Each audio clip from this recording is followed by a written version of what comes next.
Next हमारे पास है ampere circuital law.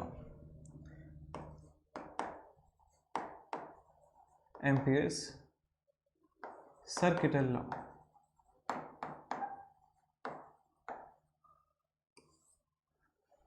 अब ये जो लॉ है ये इस्तेमाल किया जाता है ढेर सारे सिमेट्रिक करंट डिस्ट्रीब्यूशन की वजह से मैग्नेटिक फील्ड निकालने के लिए। अब ये सारी जो टर्म्स हैं सिमेट्रिक करंट डिस्ट्रीब्यूशन और ये सब चीज़ें आपको पता चल जाएंगी आगे। तो ये लॉ क्या कहता है?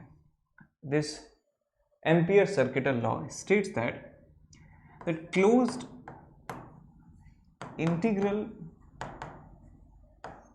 integral of steady magnetic field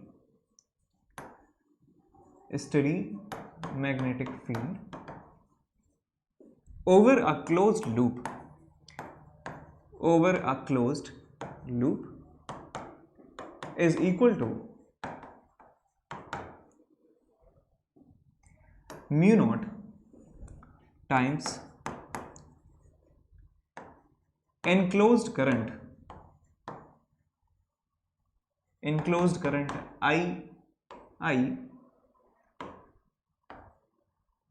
enclosed का मतलब यहां पर है enclosed current I।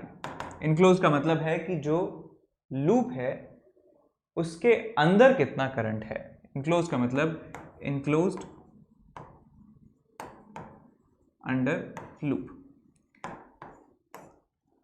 अब ये जो बहुत ही जटिल, बहुत ही कॉम्प्लिकेटेड सी डेफिनेशन आपको दिख रही है, मैं आपको थोड़ा सा यहाँ पे ब्रेक डाउन करके बताता हूँ क्या मतलब है इस बात का। तो एक एग्जाम्पल लेते हैं कि एक हमारे पास करंट कैरिंग कंडक्टर है, शेप कुछ भी हो सकता है इसका। मैं सबसे सिंपलेस्ट मान लिया कि ये करंट I1 इसमें फ्लो हो रहा है, ये कोई कंडक्टर है, और मैंने यहाँ पे माना कि एक इमेजिनरी लूप मैंने यहाँ पे अज्यूम किया है। एक इमेजिनरी लूप मैंने यहाँ पे अज्यूम किया है। लूप का शेप कुछ भी हो सकता है, डजंट मैटर। अब ये देखिए बेटा कि इस लूप का कोई भी एक छोटा सा पार्ट, इस लूप पे कलर चेंज कर लेते हैं इसका। इस लूप पर मैं छोटा सा पार्ट में ले रहा हूँ इसको dl के बराबर, dl वेक्टर। मैंने इस पार्ट का जो लेंथ है dl माना और इस डायरेक्शन में मान लिया कि ये dl वेक्टर है। डायरेक्शन कुछ भी ले सकते हैं, बताऊंगा डायरेक्शन के बारे में भी। ये dl वेक्टर है। अब ये छोटा सा पार्ट है, इसको पॉइंट इश माना जा सकता है कि ऑलमोस्ट अ पॉइंट है। तो इस पॉइंट पर मैग्नेटिक फील्ड, जितना भी मैग्नेटिक फील्ड आसपास जितने भी करंट कैरिंग कंडक्टर हैं, चाहे अंदर हो चाहे बाहर हो, उन करंट कैरिंग कंडक्टर की वजह से यहां पर कुछ मैग्नेटिक फील्ड होगा। लेट्स से बी वेक्टर यहां पर मैग्नेटिक फील्ड है। इस पॉइंट पर मैग्नेटिक फील्ड बी वेक्टर है और इस छोटे से पार्ट की लेंथ है dl वेक्टर के बराबर। तो मैं एक quantity that is B vector dot dl vector की बात कर रहा हूं, b डॉट dl वेक्टर। अब ऐसे ही इसके अगला मैंने छोटा सा पार्ट माना dl वेक्टर, और यहां पर मैग्नेटिक फील्ड की वैल्यू हो सकता है कुछ अलग हो सकता है कुछ अलग हो सकता है कुछ और हो। b1 वेक्टर ले सकते हैं, यानी b वेक्टर ले लिया। तो यहां पर जो b डॉट dl है प्लस यहां पे b डॉट dl, b1 मान सकते हैं इसको, b1 मान सकते हैं। ऐसे ही यहां पर आगे मान लीजिए मैग्नेटिक फील्ड b2 वेक्टर हो गया है।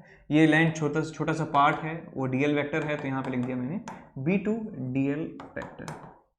तो ऐसे ही ये जो क्वांटिटी है मैग्नेटिक फील्ड उस पॉइंट पर dot dl vector, magnetic field इस पॉइंट पर dot dl vector, magnetic field इस पॉइंट पर dot dl vector, magnetic field इस पॉइंट पर dot dl vector, magnetic field इस पॉइंट पर dot dl vector, magnetic field इस पॉइंट पर dot dl vector, magnetic field इस पॉइंट पर dot dl vector, magnetic field इस पॉइंट पर dot dl vector, magnetic field इस पॉइंट पर डॉट dl वेक्टर। ऐसे ही पूरे लूप में, यदि मैं पूरे लूप के ऊपर मैं ये समीशन लिख देता हूं, मैं ऐसा ही समीशन जो है वो कंटिन्यू करता चला जाता हूं, स्टार्टिंग से लेकर लास्ट तक मैं यही सम निकालूं, तो ये सम की जो वैल्यू है ये आती है म्यू नॉट इंटू I1 के बराबर। म्यू नॉट I1 के बराबर ये वैल्यू आती है, म्यू नॉट I1 के बराबर ये वैल्यू आती है।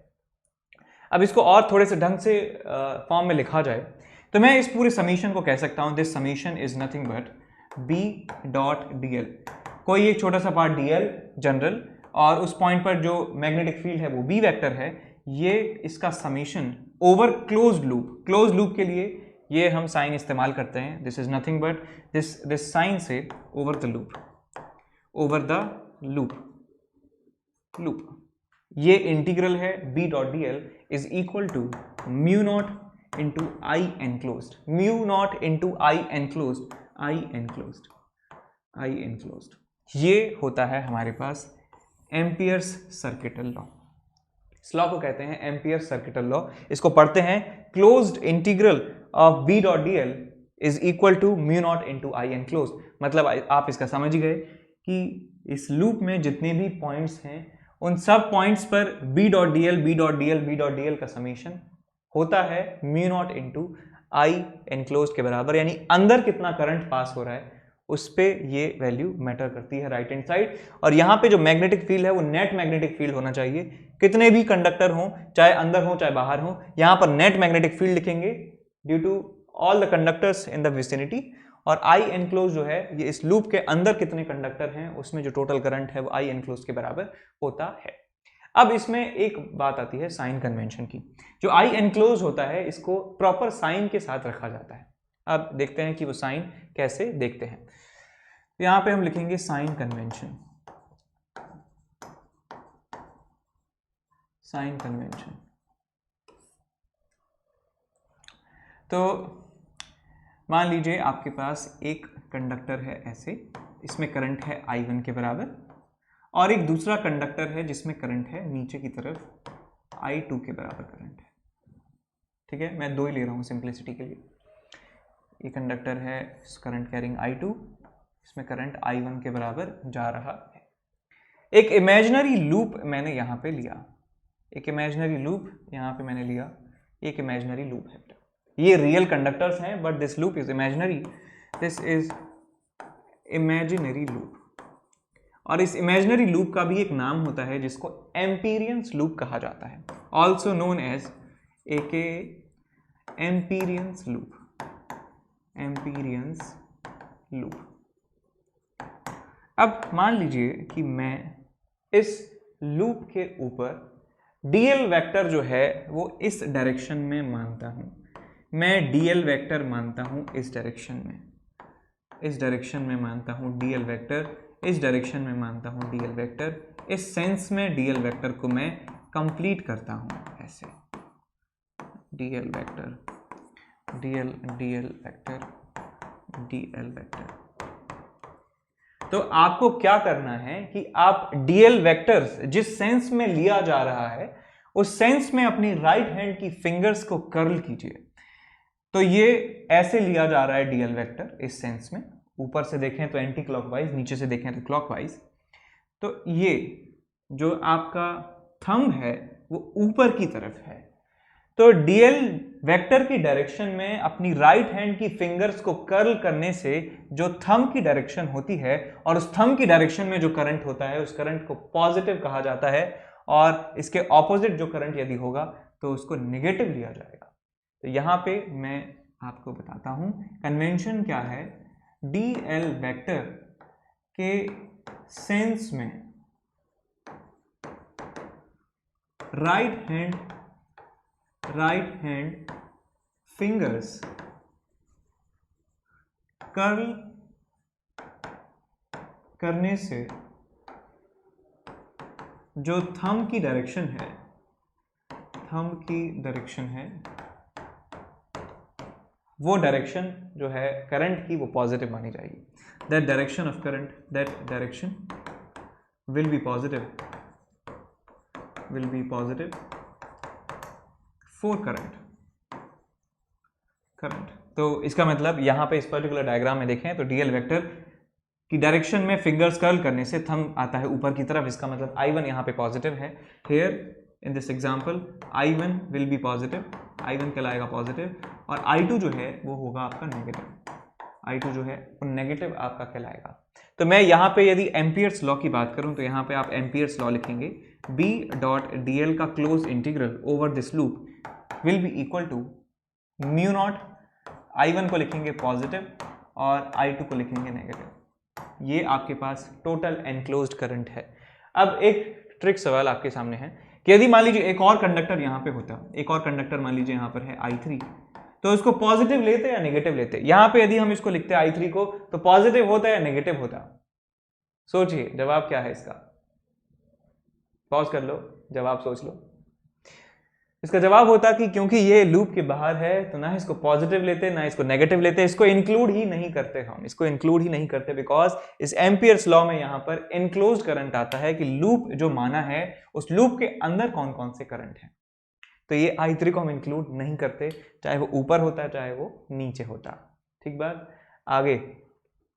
अब यहाँ पे बात ये है कि एम्पियर्स लॉ में जो लूप का शेप है वो किसी भी तरीके का हो सकता है। लूप का शेप किसी भी तरीके का हो सकता है, लेकिन हम जनरली का मतलब मैक्सिमम नंबर ऑफ टाइम्स हम इस लूप को सर्कुलर ही मानेंगे, सर्कुलर मानेंगे क्योंकि जनरली ना, लेकिन आप कोई भी तरीके का लूप इस लॉ में लगा सकते हैं। इस लॉ को लगाने के लिए किसी भी तरीके का लूप लिया जा सकता है, लेकिन मोस्टली हम सर्कुलर लूप जो है उसका इस्तेमाल करने वाले हैं इस चैप्टर में। और उसके बाद दूसरी बात यह है कि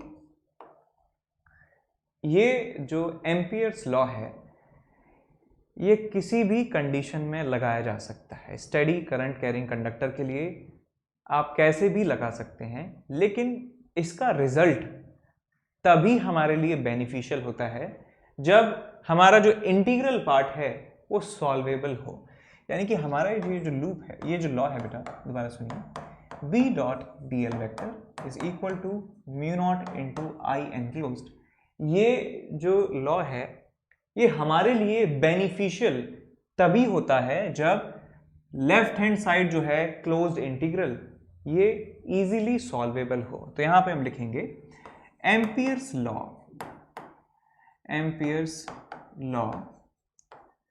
is beneficial to us only when closed integral of b dot dl, यानी कि that is ये वाली जो क्वांटिटी है is easily solvable। आसानी से यदि सॉल्व हो जाए तो ये हमें अच्छा आसानी से रिजल्ट मिल जाता है। अब ये आसानी से कब मिलता है वो कंडीशंस हम यहाँ पे देखेंगे। कंडीशंस, क्या कंडीशंस हैं जिससे ये आसानी से सॉल्व हो सकता है। तो पहली कंडीशन इसमें ये है कि लूप जो है हमारा इमेजिनरी लूप है, उस लूप के हर पॉइंट पर मैग्नेटिक फील्ड टेंजेंशियल होना चाहिए और मैग्नेटिक फील्ड का जो मैग्नीट्यूड है वो कांस्टेंट होना चाहिए। तो यहाँ हम लिखेंगे at every point on loop, Amperian loop की बात कर रहे हैं, Amperian loop B vector should be tangential and magnitude of b vector should be constant होना चाहिए। ठीक, मतलब क्या कहना चाह रहे हैं कि ये जो लूप है बेटा, ये लूप है ना, तो लूप में मैग्नेटिक फील्ड होना चाहिए टेंजेंशियल और वो होना चाहिए कांस्टेंट होना चाहिए। हर जगह जो b की वैल्यू है वो कांस्टेंट होनी चाहिए और वो हमेशा टेंजेंशियल रहना चाहिए। क्यों टेंजेंशियल रहना चाहिए? क्योंकि जो dl वेक्टर है बेटा वो या तो इस तरफ होगा या dl वेक्टर या तो इस तरफ होगा या dl वेक्टर इस तरफ हो सकता है। तो हम b डॉट dl जब करेंगे तो इन दोनों के बीच का एंगल जो है या तो 0 रहेगा या 180 रहेगा, तो सॉल्व करने में आसानी रहेगी। दूसरा पॉइंट ये है, कंडीशन दूसरी ये है कि मैग्नेटिक फील्ड ऐसा हो या फिर मैग्नेटिक फील्ड उस लूप के परपेंडिकुलर हो। B vector should be perpendicular to the loop। मतलब क्या है कि ये लूप है जैसे, तो डीएल वेक्टर यदि हम ऐसे लेने वाले हैं डीएल वेक्टर, तो मैग्नेटिक फील्ड ऐसे होना चाहिए जिससे B डॉट डीएल जो है 0 के बराबर आ जाए, क्योंकि हम जानते हैं डॉट प्रोडक्ट दो वेक्टर्स का 0 होता है यदि वो आपस में परपेंडिकुलर होते हैं। इस बात को नोट कर लें, याद कर लें कि यदि दो वेक्टर्स आपस में परपेंडिकुलर हैं, एक दूसरे से 90 डिग्री एंगल बनाते हैं, तो उनका डॉट प्रोडक्ट जो है वो 0 के बराबर आता है। तो इसलिए कह रहे हैं कि भाई डीएल वेक्टर यदि ऐसे ले लिया तो मैग्नेटिक फील्ड परपेंडिकुलर हो तो भी मजा आ जाएगा, हमारा जो लेफ्ट हैंड साइड है वो आसानी से सॉल्व हो जाएगा। तीसरा पॉइंट ये है, magnetic field B should vanish का मतलब टोटल मैग्नेटिक फील्ड 0 हो जाए। vanish at along the loop, यानी कि हमारा जो लूप है उस पर मैग्नेटिक फील्ड ही 0 हो जाए। आप डीएल वेक्टर किधर भी लो, मैग्नेटिक फील्ड ही 0 हो जाए तो भी हमारा काम चल जाता है। तो इन तीन कंडीशंस में जनरली जो हमारा ये जो पार्ट है ये आसानी से सॉल्व हो जाता है। यदि तीन कंडीशंस नहीं है तो चांसेस बहुत कम है सॉल्व होने के। ठीक है, आगे इसके एप्लीकेशंस देखते हैं।